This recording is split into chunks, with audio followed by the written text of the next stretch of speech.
Jail से ले आने वाला प्रभु यीशु मसीह के हरे पवित्र नाम में सब पवित्र जन को मसीह देता हूँ। प्रभु महान, कितना महान है, सबसे महान, उसके जैसा कोई नहीं, उसका तुल्य कोई नहीं।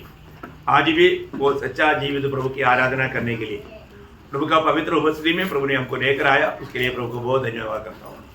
खास करके हमें इसका लायक बनाने के लिए हमारे प्रभु यीशु मसीह कालवरी सूली में बलिदान हुआ, उस बलिदान को याद दिलाने वाला मेष हमारे बीच में है।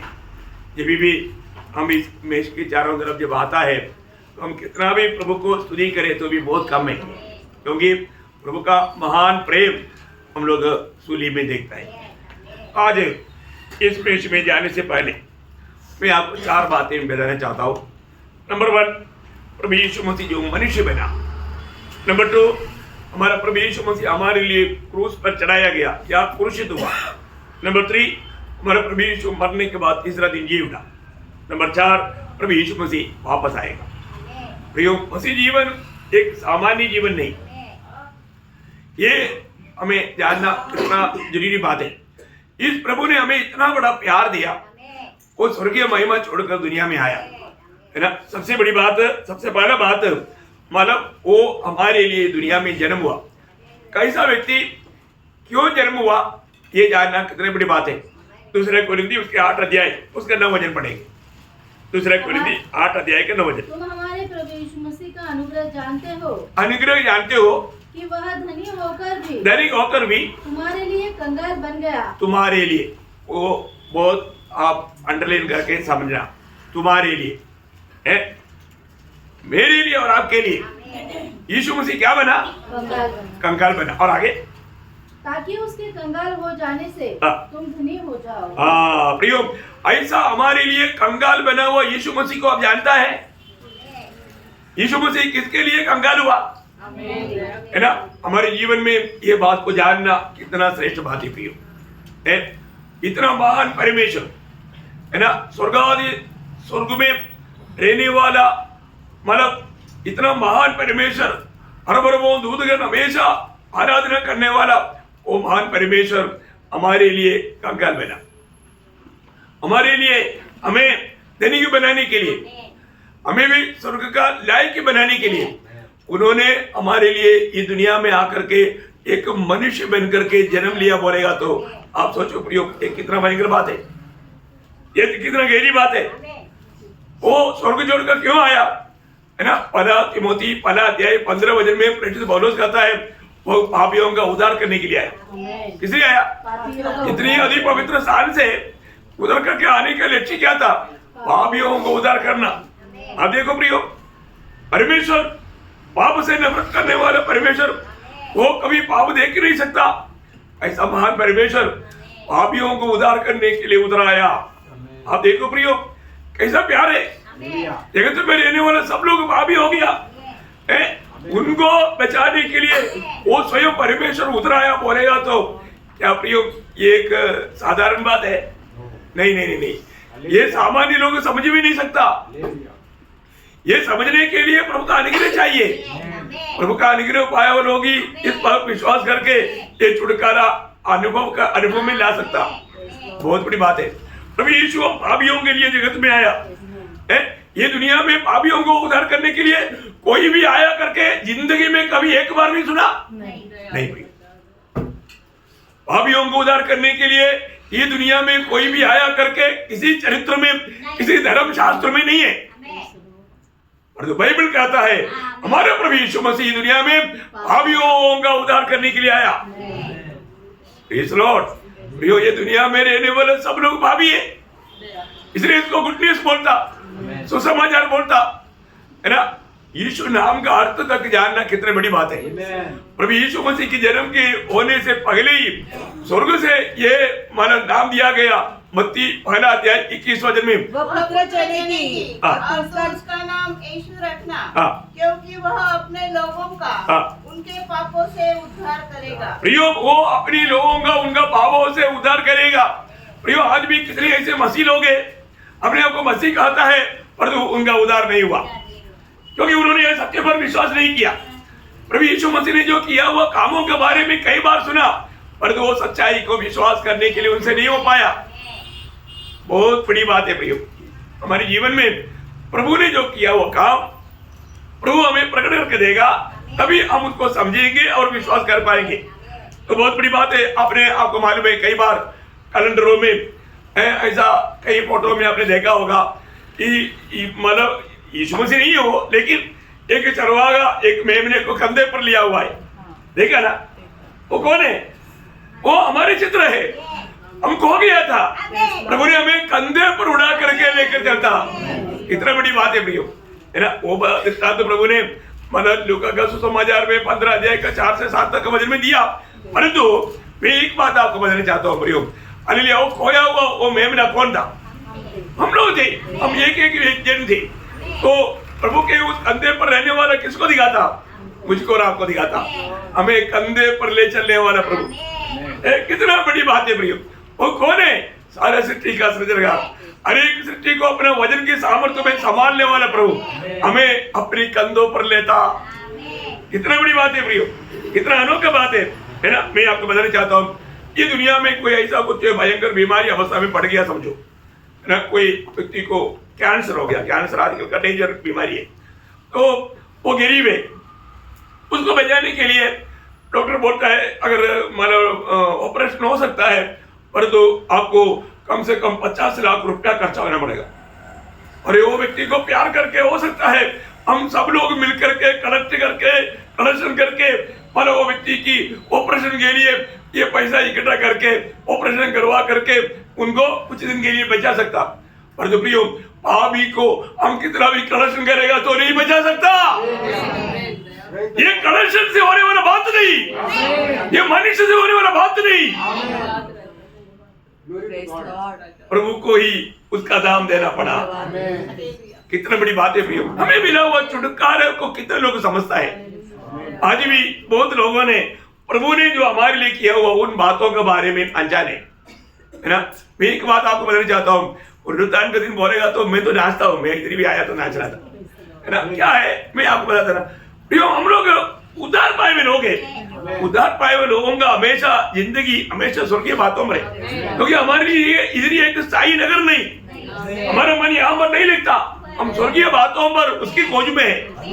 हर एक बातों में, हर एक चार चरण में हमें वो बात दिखना चाहिए, क्योंकि प्रभु यीशु मसीह हम पापियों के लिए दुनिया में आकर हमारा पाप का दाम दे करके हमें आजाद कर दिया। उसके लिए प्रभु ने बहुत बड़ा मूल्य दिया। यीशु मसीह मतलब इस रीति में मतलब वो मनुष्य बनने का कारण, है ना? इब्रानियों का पत्र 2 अध्याय उसका 14-15 वचन, इब्रानियों 2 का।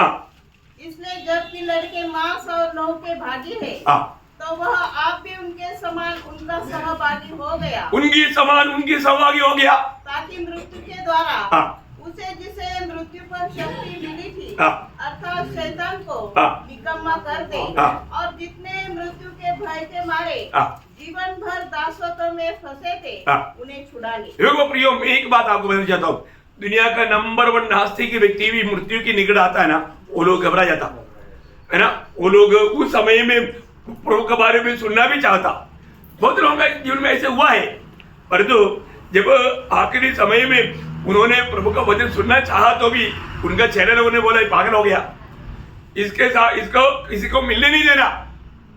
देखा वो लोग रो कर तड़प करके बोलता है, तभी भी चेले लोग मानते नहीं।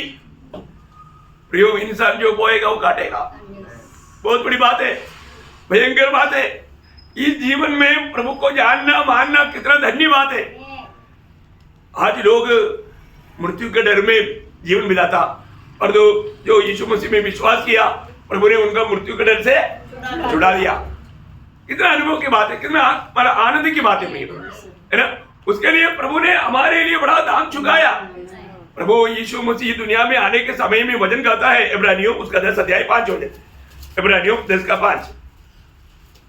इस कारण वह जगत में आते समय कहता है, बलिदान और भेंट तूने न चाही, पर मेरे लिए एक देह तैयार की। मेरे लिए एक देह तैयार किया। देखा, मेरे लिए एक देह तैयार किया। प्रियो, बहुत बड़ी बात है। पिता पुत्र के लिए एक देह तैयार किया, है ना। यीशु मसीह ये दुनिया में मनुष्य बनकर आना, ये एक बड़ा भेद है, सामान्य लोग नहीं समझ सकता। परमेश्वर स्वर्ग और स्वर्गादि स्वर्ग में ना समाने वाला परमेश्वर एक मनुष्य के रूप में आना बोलेगा तो कोई समझने वाला बात नहीं प्रियो। इसलिए जब पहला तिमोथी उसका 3 अध्याय का 16 वचन में यीशु मसीह इस दुनिया में आने के विषय में वचन क्या कहता है, आप थोड़ा ध्यान से देखिए। इसमें संदेह नहीं, भक्ति का भेद गंभीर है। देखा, भक्ति का भेद गंभीर है, ये भक्ति का भेद है।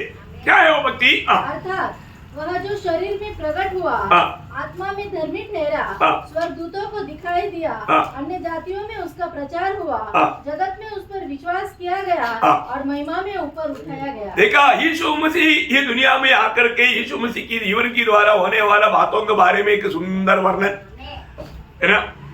उसका वो एक शब्द को बोलने के लिए हमें कितना टाइम चाहिए, हम लोग इससे पहले सुना है।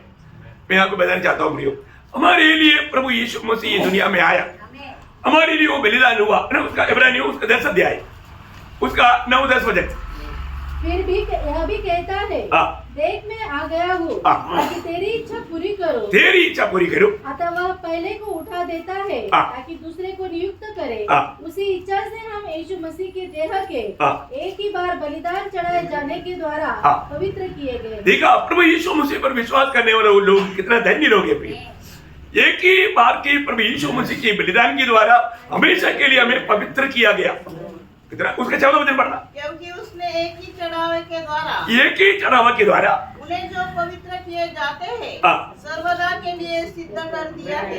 पिता की इच्छा के अनुसार पुत्र अपने आप को बलिदान करते हुए, है ना, स्वर्ग को प्रसन्न किया, भावियों को प्रभु में होकर के बचाने का मार्ग प्रभु ने खोल दिया। आज वो एकमात्र मार्ग है और वो एकमात्र आदर्श है जो दुनिया के लोग फॉलो करना चाहिए, पीछे हो लेना चाहिए। प्रभु यीशु मसीह हमें आदर्श देकर गया। ये दुनिया में किसी का जीवन आदर्श है क्या? नहीं है प्रियो, है ना। अब कोई भी जात का देवों को देखो, कोई भी आदर्श नहीं। और जो बाइबल कहता है पहला पत्रोस 2 अध्याय उसका 21 वचन में, और तुम इसी के लिए बुलाए भी गए हो, क्योंकि मसीह भी तुम्हारे लिए दुख उठाकर तुम्हें एक आदर्श दे गया है कि तुम भी उसके पर चिन्हों मानव जाति को जीने का मार्ग यीशु मसीह है। उस मार्ग को छोड़ करके और कोई भी मार्ग अपनाएगा प्रभु उसमें आनंदित नहीं रहेगा। प्रभु चला हुआ उस मार्ग में हमें चलने के लिए प्रभु ने बुलाया, पर तो कितने लोग बुला पाने के बाद में ये बात अमल करते हैं, ये विश्वास करते हैं, बहुत बड़ी बात है। मैं पवित्र लोगों को बताना चाहता हूँ, हमको प्रभु ने एक आदर्श देकर गया। उस चिन्हों पर, पद चिन्हों पर हम नहीं चलता तो हम लोग धोखा में हैं। अनेक पवित्र लोग जानना, प्रभु ने हमें एक आदर्श देकर गया, उसी में हमें चलना चाहिए। दूसरी बात, यीशु मसीह क्रूस पर मरा। यीशु मसीह जब जन्म जिया ऐसे नहीं, प्रभु क्रूस पर मरा, क्योंकि आपको मालूम है ये दुनिया में मानो प्रभु का आगमन के निश्चय मर करके हमको बचाना था, मर करके हमको बचाना था। हर एक लोग जीने के लिए आया, परंतु यीशु मसीह मरने के लिए आया। और वो कैसे मरा है ना, जब लूका का सुसमाचार 23 अध्याय उसका 33 वचन, लूका 23 का 33, जब वे उस जगह जिसे खोपड़ी कहते हैं पहुँचे तो उन्होंने वहां से और उन कुकर्मी को भी एक को दाहिनी और दूसरे को बाईं और क्रूस पर चढ़ाया। देखा, प्रभु को मध्य में और दोनों बाजू में उस समय का सबसे भयंकर कुकर्मियों को, है ना। आपको जानना है ये सब भविष्यवाणी पूरा होने के लिए किया जा रहा है, और तो दुनिया भी वो नहीं जानते थे।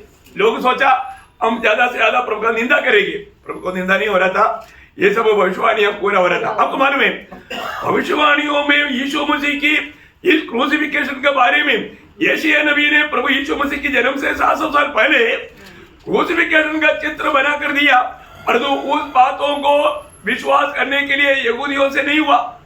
यहूदी लोग ना पढ़ना चाहने वाले एक ही अध्याय यशायाह नबी की किताब 53 अध्याय, उस 53 अध्याय का 3 से 6 वचन पढ़ना। वह तुच्छ जाना चाहता और मनुष्य को त्यागा हुआ था, वो दुखी पुरुष था, रोग से उसकी जान पहचान थी, और लोग उससे मुंह फेर लेते थे। वो तुच्छ जाना गया और हमने उसका मूल्य न जाना। नीचे उसने हमारे रोगों को सह लिया और हमारे दुखों को उठा लिया, तो भी हमने उसे परमेश्वर का मारा कूटा और दुर्दशा में पड़ा हुआ समझा, परंतु वो हमारे ही अपराधों के कारण घायल किया गया। देखो प्रियो, हमारा ही अपराधों के कारण घायल किया गया, वह हमारे अधर्म के कामों के कारण कुचला गया। हमारी शांति के लिए उस पर ताड़ना पड़ी कि उसके कोड़े खाने से हम लोग चंगे हो जाए। देखा, हमें पाप से मुक्त करने के लिए, हमें प्रभु की लायक बनाने के लिए प्रियो, हमारे लिए जो भी चाहिए था वो सारी बात मसीहा के ऊपर आएगा करके यशायाह नबी ने भविष्यवाणी की आत्मा में उस बात को रचित कर रखा, पर दो बात यहूदी लोग विश्वास नहीं कर पाया। उन्होंने बोला हमारा मसीहा दुख क्यों उड़ाएगा, वो तो राजा है, वो तो दुनिया में आकर राज करेगा, नरक। पर वो नहीं था प्रभु का मार्ग। प्रभु का मार्ग मनुष्य के लिए छिपा हुआ है। जब तक प्रभु प्रकट करके नहीं देगा वो बात को कोई भी विश्वास नहीं कर सकता। हम लोग देखते हैं कि यहाँ पर प्रभु यीशु मसीह को कैसा मारे जाएगा, सब भविष्यवक्ता ने लिखा ना। यीशु मसीह के जन्म से 1000 साल पहले दावीद ने लिख कर रखा है ना, 22 भजन संहिता उसका 16 भजन की भी पाठ, 22 भजन संहिता उसका 16 भजन की भी पाठ। ये मेरे हाथ और मेरे पैर छेदते हैं। देखा, मानो उन लोग मेरे पाप को और मेरे हाथ को छेदते हैं। देखा है? एक किसको दिखाता? हाँ, क्रूसिफिकेशन को। देखिए प्रियो, हर एक भविष्यवाणी जैसा लिखा वैसा पूरा हुआ, एक भी बात अधूरा नहीं हो सकता। और यीशु मसीह मरने से पहले अपनी चेलों को ये बात प्रकट करते रहा, आपको सबको मालूम है ना, बार बार बोला है ना। उसमें एक वचन खास करके मतलब मत्ती 16 अध्याय का 21 वचन में, उसका 17 अध्याय का 22-23 वचन में, उसका 20 अध्याय का 18-19 वचन में, हीरो बाग में बार बार प्रभु ने कहा हम यरूशलेम की ओर जाना है, उधर जाने के बाद में मुझे पौनियों के हाथ में सौंपा जाएगा, मारा जाएगा, और तुम्हें तीसरा दिन जी उड़ेगा। वो एक शब्द पढ़ेंगे मत्ती 20 का 18-19। देखो हम यरूशलेम को जाते हैं और मनुष्य का पुत्र प्रधान याजकों और शास्त्रियों के हाथ पकड़वाया जाएगा और वे उसको घात के योग्य ठहराएंगे और उसको अन्य जातियों के हाथ सौंपेंगे कि वे उसको ठट्टों में उड़ाए और कोड़े मारे और क्रूस पर चढ़ाए और वह तीसरे दिन जिलाया जाएगा। देखा, तीसरा दिन जिलाया जाएगा। कौन बोल सकता प्रियो? ये सुनने वाला चेलों ने तक उन दिनों में ये बात का विश्वास नहीं किया, पर हम देखते हैं प्रभु का वचन कभी अधूरा नहीं रहता प्रियो, एक बिंदु भी नहीं टलेगा। प्रभु यीशु ने कहा हुआ उस वचन के आधार में प्रभु यीशु मसीह यरूशलेम में गया, उसी रीति में जैसा प्रभु ने कहा मारा गया, काटा गया। आप देखिए प्रभु जी उड़ा, इस क्रूस की कथा, इस संदेश आज भी बहुत लोगों के लिए मूर्खता है।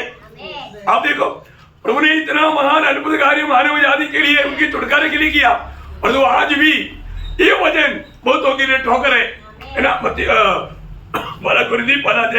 18 से 24 तक वचन, क्योंकि क्रूस की कथा नाश होने वालों के लिए मूर्खता है, परंतु हम उद्धार पाने वालों के लिए परमेश्वर की सामर्थ्य है। क्योंकि लिखा है मैं ज्ञानवानों के ज्ञान को नष्ट करूंगा और समझदारों की समझ को तुच्छ कर दूंगा। कहाँ रहा ज्ञानवान, कहाँ रहा शास्त्री, कहाँ रहा इस संसार का विवादी? क्या परमेश्वर ने संसार के ज्ञान को मूर्खता नहीं ठहराया?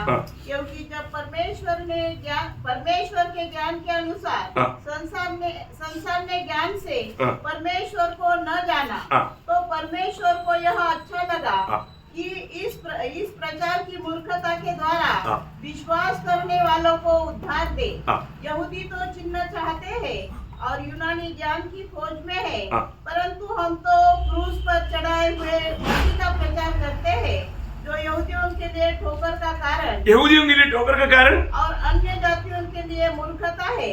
बस प्रियो, मैं एक बात आपको बताना चाहता हूँ, यहाँ पर बैठा हुआ में से कितने लोग ये संदेश कई बार सुना।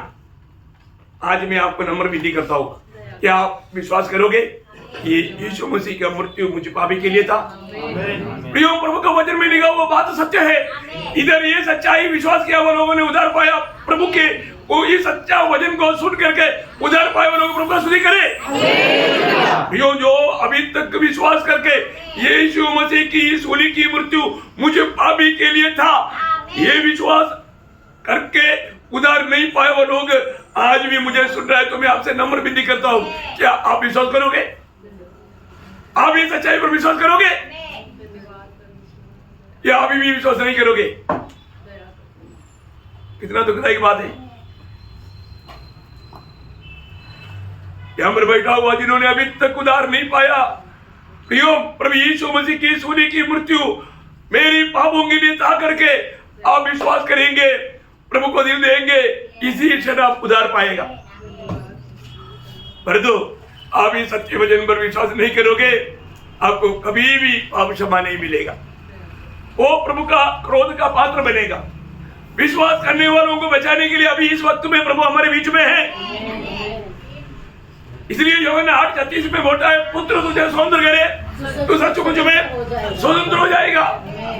पुत्र आज स्वतंत्र करने के लिए, पाप की उस बंधन से, पाप की उस सजा से छुटकारा देने के लिए हमारे बीच में है। क्योंकि प्रभु ने कहा 2 या 3 जन मेरे नाम पर जहां प्रभु एकत्र मैं उनके बीच में हूं। प्रभु आपको छुटकारा देने के लिए हमारे बीच में है। क्या आप ये सत्य पर विश्वास करके आज छुटकारा पाना चाहोगे?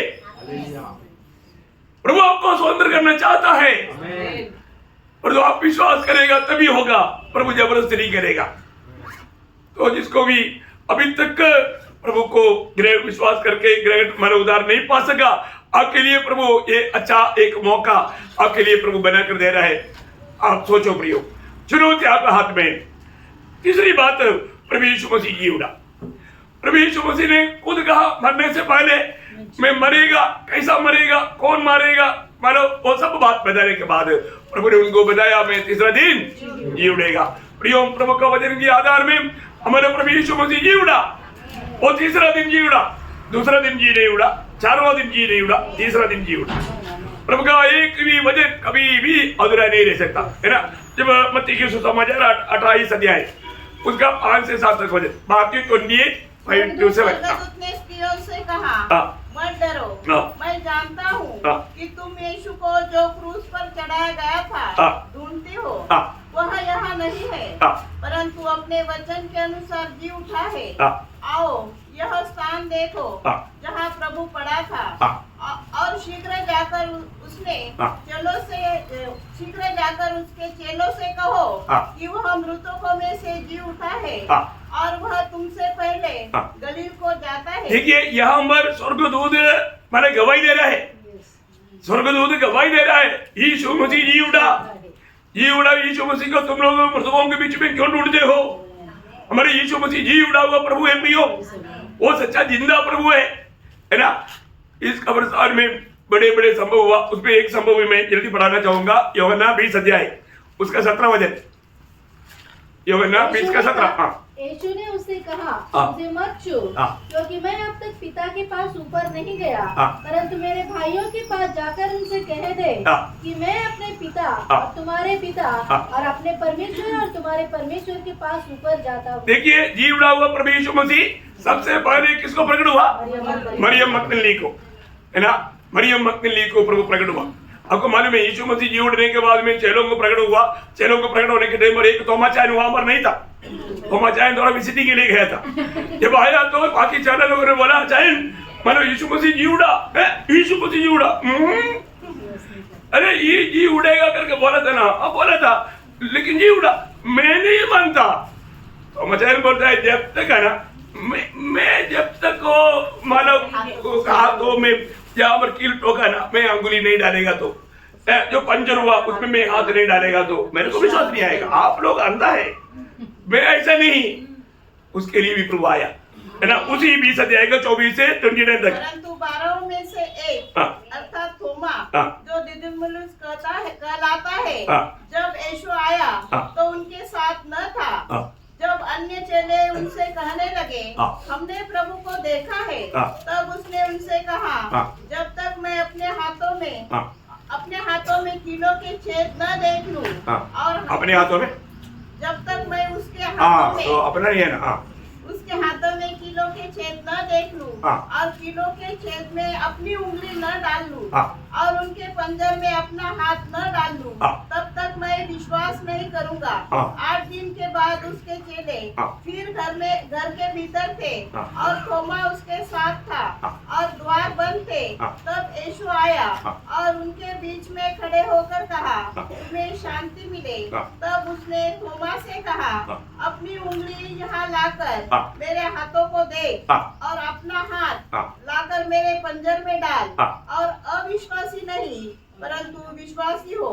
यह सुन थोमा ने उत्तर दिया, हे मेरे प्रभु, हे मेरे परमेश्वर। यीशु ने उससे कहा, तूने मुझे देखा है, क्या इसलिए विश्वास किया है? धन्य है वे जिन्होंने बिना देखे विश्वास किया। देखा, जिन्होंने बिना देखे विश्वास किया वो धन्य लोग हैं। भैया ये बात को हमें जानना है ना? हमारे जीवन में प्रभु के वचन में कभी भी संदेह नहीं करना। प्रभु के वचन में कभी भी संदेह नहीं करना। प्रियो, प्रभु यीशु मसीह जी उड़ा हुआ बात थोमा ने विश्वास नहीं किया। देखो, फिर भी अपने चेहरे की कमजोरी जान करके प्रभु उनके लिए भी प्रकट हुआ। इसलिए नहीं प्रियो, प्रभु ऐसे नहीं, प्रभु बहुतों को, आपको मालूम है जब पहला कुरिन्थी 15 अध्याय उसका 3 से 6 तक का वचन में हम लोग देखते हैं कि एक ही समय में प्रभु ने 500 से अधिक लोगों को प्रकट हुआ, है ना?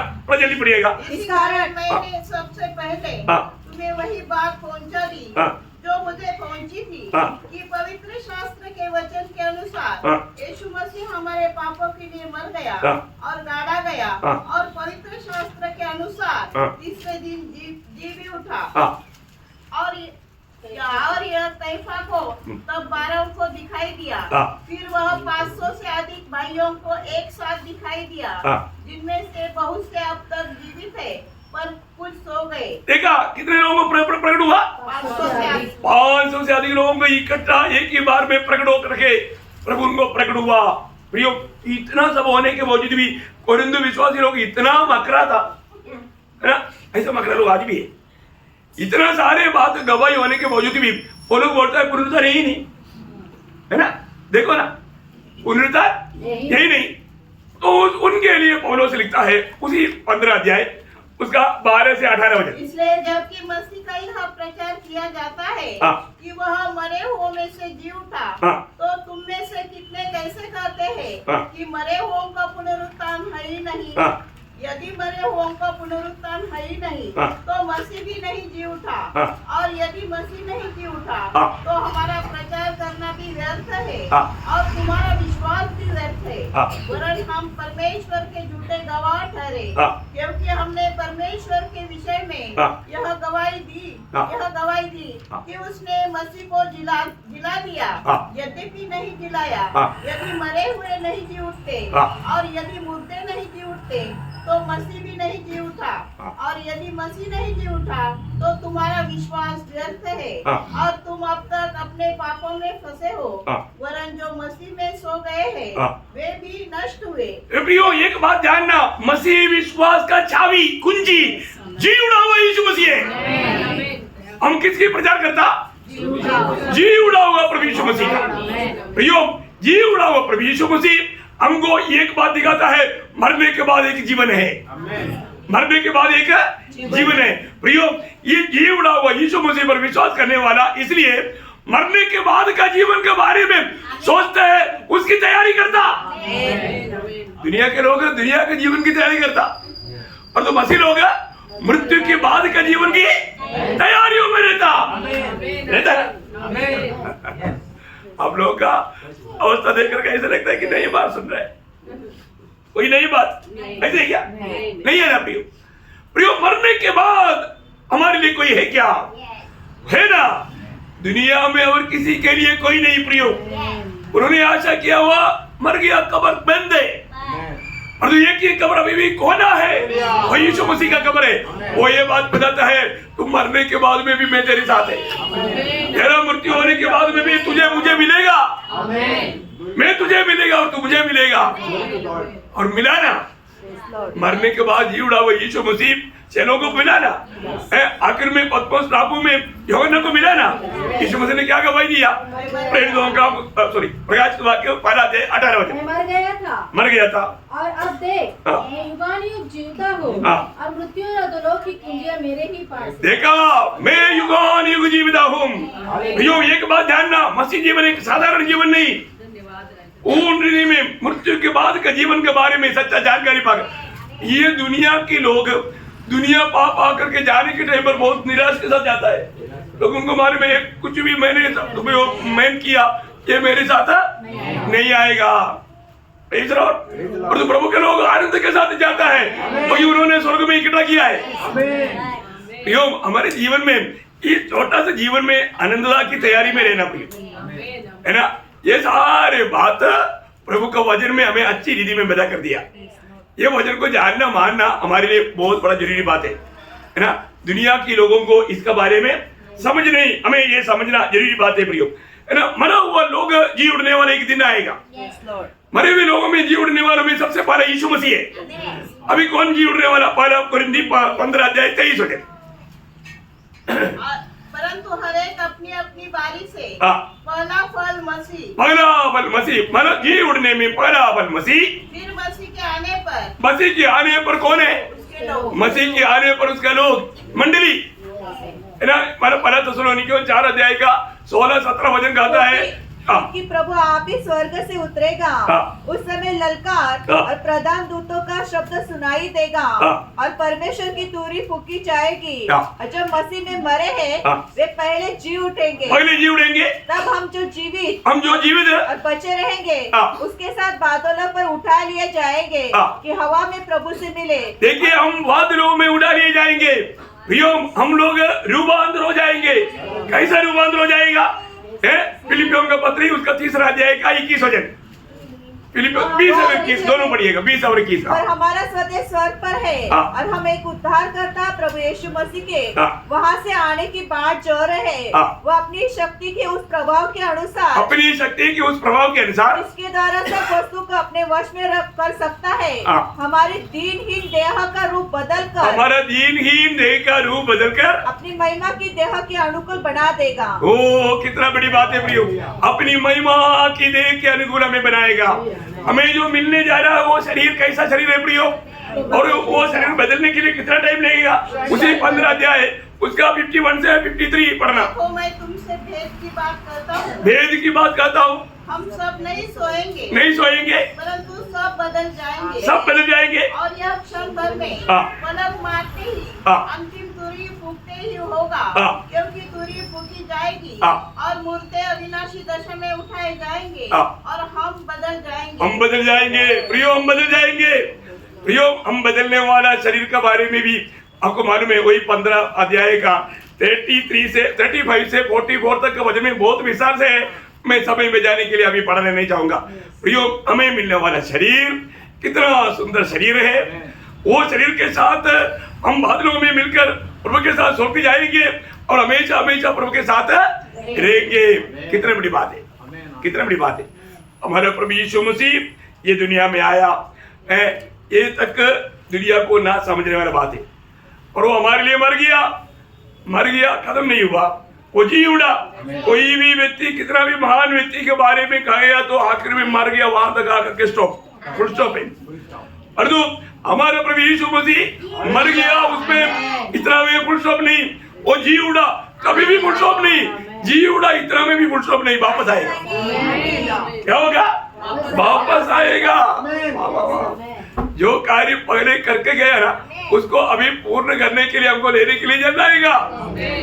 यीशु मसीह जाते जाते वक्त चले लोग इसे ताकते रहा, तब स्वर्गदूत आकर के उनको बोलता है प्रेरितों का उसका 15 अध्याय का 11 वचन। उनसे कहा, गलीली पुरुषों, तुम क्यों खड़े आकाश की ओर देख रहे हो? यही यीशु जो तुम्हारे पास से स्वर्ग पर उठा लिया गया है, जिस रीति से तुमने उसे स्वर्ग को जाते देखा है उसी रीति से वह फिर आएगा। ओ प्रभु वापस आएगा। स्वर्गदूत बोलता है कि वो वापस आएगा, जैसे गया वैसे वो वापस आएगा। यीशु मसीह ने स्वयं कहा है ना, मैं तुम्हारे लिए घर तैयार करने के लिए जाता हूँ। मैं जब जाकर के घर तैयार करेगा, यूहन्ना 14 अध्याय का 3 वचन आपको मालूम है। यदि मैं जाकर तुम्हारे लिए जगह तैयार करूं तो फिर आकर तुम्हें अपने यहाँ ले जाऊंगा कि जहाँ मैं हूँ रहूं वहाँ तुम भी रहो। जहाँ मैं रहूं वहाँ तुम भी रहो, जहाँ मैं रहेगा वहाँ तुम भी रहेगा। ये एक बात जानना प्रियो, बहुत अलर्ट रहना है, क्योंकि आपको मालूम है हमको कहीं जाना था, ट्रेन मिस हो गया तो दूसरा ट्रेन आएगा। बस मिस हो गया तो दूसरा बस आएगा। परंतु एक बात मैं आपको बताऊं, एक बार व्यक्ति एक में फेल हो गया तो भी दोबारा लिख करके पास हो सकता है। और एक बात जानना, यीशु मसीह जब आएगा उस समय में अगर आप तैयार नहीं रहेगा तो बाद में आपके लिए नहीं आएगा। Praise the Lord. प्रभु अभी जो लोग प्रभु के लिए उसकी बाट जोते हुए तैयार है उनको लेने के लिए आ रहा है। प्रभु किसके लिए आ रहा है? जो उसकी बाट जोता है उनके लिए। सही बात है। इब्रानियों 9 अध्याय का 28 वचन। और जो लोग उसकी बाट जोते हैं हाँ। उनके उद्धार के लिए हाँ। दूसरी बार बिना पाप उठाए हुए दिखाई देगा। देखा वो प्रियो उसकी बाट जोने वालों को लेने के लिए आ रहा है। आपको मालूम है इसका मतलब प्रभु के आगमन में अगर वो तैयार नहीं रहा तो जैसा अभी नोहा ने करीब 120 साल लोगों को सुसमाचार सुनाया, प्रेज़ द लॉर्ड, दुनिया ने नहीं विश्वास किया, तब तक द्वार खोला था किसका? जहाज का। जहाज में घुस करके बेच सकता था। वो जहाज किसको दिखाता? प्रभु यीशु मसीह को, है ना। तो सबसे बड़ी बात उन लोगों ने विश्वास नहीं किया, सच्चाई के बात को विश्वास नहीं किया तो क्या हुआ? एक दिन अचानक वो डोर बंद हो गया, है ना। उत्पत्ति 7 अध्याय उसका 16 वचन। और जो गए हाँ। वे परमेश्वर की आज्ञा के अनुसार हाँ। सब जाति के प्राणियों में से हाँ। नर और मादा गए। हाँ। तब यहोवा ने हाँ। जहाज का द्वार बंद कर दिया। प्रियो आप कभी नहीं सोचता, आप अभी इसको हंसी मजाक समझ करके जिंदगी बिताता है तो ध्यान से सुनो, उद्धार का द्वार बंद हो जाएगा। उद्धार का द्वार बंद हो जाएगा। बंद होने के बाद में आप कितना भी चिल्लाएगा कोई प्रयोजन नहीं, है ना। वही बात मत्ती की सुसमाचार 25 अध्याय उसका 10 वचन का भी पाठ। ओ लॉर्ड जीसस। और जो तैयार थी हाँ। वे उसके साथ विवाह के घर में चली गई। हाँ। और द्वार बंद किया गया। प्रयोग जाने के बाद द्वार बंद हो जाएगा। मंडली उड़ा ले जाने के बाद में फिर इस प्रकार मुक्त में उद्धार नहीं होगा। उद्धार का कार्य बंद हो जाएगा। प्रयोग वो घड़ी कब है मालूम नहीं। आज भी प्रभु आ सकता है अपने जीवन में। आज भी यह वचन प्रभु क्यों सुनाता है प्रियो? क्योंकि जो उद्धार नहीं पाया उनके लिए उद्धार का वक्त है ना। 2 कोरिन्थी 6 अध्याय 2 वचन। 2 कोरिन्थी वह तो कहता है हाँ। अपनी प्रसन्नता के समय मैंने तेरी सुन ली हाँ। और उद्धार के दिन मैंने तेरी सहायता की। हाँ। देखो अभी वह प्रसन्नता का समय है। हाँ। देखो अभी वह उद्धार का दिन है। देखो अभी वो उद्धार का दिन है प्रियो। अभी अगला हफ्ता में करेंगे ऐसा मत सोचना। प्रभु अभी ये वचन दे रहा है आपको ये जानना प्रियो, यीशु मसीह ये दुनिया में आपके लिए आया, आपके पापों के लिए कलवरी सूली पर मरा, वो मर करके तीसरा दिन जी उड़ा, जीवित आशा देता और स्वर्ग में चला गया। अभी वो वापस आने वाला है। आएगा कि नहीं? आएगा प्रियो। बाइबल में लिखा हुआ अनेक बात सत्य है प्रियो, एक भी वचन अधूरा नहीं रहा। प्रभु आएगा, ये वचन प्रभु ने दिया है तो वो वचन पूरा करने के लिए प्रभु जल्दी आने वाला है। आपको मालूम है प्रकाशित वाक्य बाइबल का आखिरी किताब है। आखिरी किताब प्रभु यीशु मसीह का किताब है। उस किताब में यीशु मसीह ने 3 बार अपने आने के बारे में बोला। सबको मालूम है ना। मानव प्रकाशित वाक्य 22 अध्याय का 7 वचन, उसका 12 वचन, उसका 20 वचन, तीनों वचन में बोलता है मैं शीघ्र आने वाला हूं। देखा प्रियो, मैं शीघ्र आने वाला हूं। अभी प्रभु के आने में देर नहीं होगा प्रियो। हमारे प्रभु जल्दी आएगा, परंतु प्रभु आएगा तो मैं प्रभु के साथ जाने की तैयारी में क्या? मैं उद्धार पाया है क्या? मैं प्रभु की आत्मा पाया है क्या? आज मैं प्रभु का जन बनकर के जीता है क्या? मैं उस यात्रा की तैयारी में है क्या? अपने आप को परखना प्रियो, अपने आप को परखना, क्योंकि ये संदेश सबके लिए है। जो प्रभु में है उनके लिए भी, जो प्रभु में नहीं है उनके लिए भी। क्योंकि आप प्रभु में है तो आपकी जिम्मेवारियों को जानना और उसको अमल करना, और आप प्रभु में नहीं है तो आप प्रभु को दिल देना और प्रभु की आत्मा पाकर प्रभु का योग्य बनकर जीवन बिताना। अगर नहीं है तो प्रियो नष्ट हो जाएगा, सबसे बड़ा धोखा हो जाएगा। एक क्रूस की कदा आपके लिए ठोकर ना बने प्रियो, ये आपके लिए जीवनदायी बने। आप जीवन पा करके प्रभु के आगमन के लिए एक सच्चा तैयारी अनुभव में जीवन बिताने के लिए ये वचनों के द्वारा सबको, ये वचन सुनने वाला सबको उद्धार पाया, उनको जो उद्धार नहीं पाया उनको, सबको उद्धार का कारण बने, सबको आशीष का कारण बने, प्रभु को महिमा मिले। आमीन।